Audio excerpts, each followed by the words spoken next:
ఓం గం గణపతే నమ శ్రీ గురుభ్యో నమ హరి ఓం. ఫ్రెండ్స్, ఈ ఆత్మ అన్న బ్రహ్మం అన్న అది ఏకం, అది నిరాకారం సర్వవ్యాపకం ఏకం, దానికి రెండోది లేదు. అయితే ఆత్మ జ్ఞానం జ్ఞానం శక్తి కలిగి ఉంది. జ్ఞానం శక్తి పరస్పరం రెండు కూడా సన్ అండ్ అది హీట్ అండ్ లైట్ లాగా అవి రెండు కూడా వన్ అండ్ సేమే. అయితే శక్తికి ప్రమాణం జ్ఞానం అండ్ జ్ఞానం శక్తి కలిగి ఉంది. ఈ శక్తి యొక్క కార్యాలే బాహ్యంలో స్థూలభూతాలు అండ్ బ్రహ్మాండాలు, వెస్ట్లో స్థూల సూక్ష్మ శరీరాలు ఇవి కార్యాలు. అయితే శక్తి కార్యాలు ఏంటంటే అవి జడం, తెలుసుకోబడ్డాయి, మార్పు కలిగి ఉన్నాయి, అవి నశిస్తాయి. అయితే ఈ జ్ఞానం యొక్క లక్షణం ఏంటంటే అహం అనుకోగలగడం. అహం అనుకోగలిగితే అది జ్ఞానం యొక్క సంకేతం. అయితే ఈ అహం సన్నిధిలో మూడు అవస్థలు కూడా ప్రకాశింపబడుతున్నాయి. ఒక నాటక దీపం ముందు మూడు నాటకాల్లాగా ఈ అహం ప్రకాశం ముందు, అయితే ఈ అహం అనే జ్ఞానం ముందు. అయితే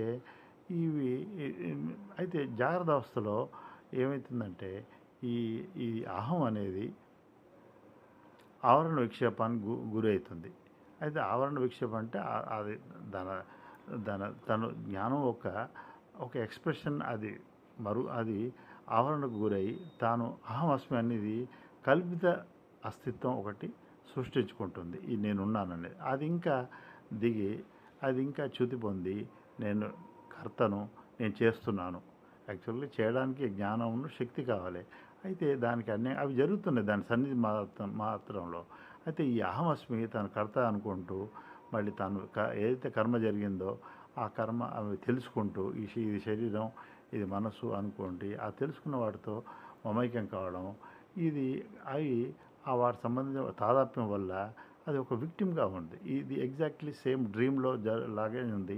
అయితే డ్రీమ్లో దీనికి సొల్యూషన్ లేదు, ఎందుకంటే అప్పుడు వివేకం లేదు, సర్టెన్ దానికి సంబంధించిన లిమిటేషన్స్ ఉన్నాయి. డ్రీమ్ నుంచి బయటపడితేనే ఉంది.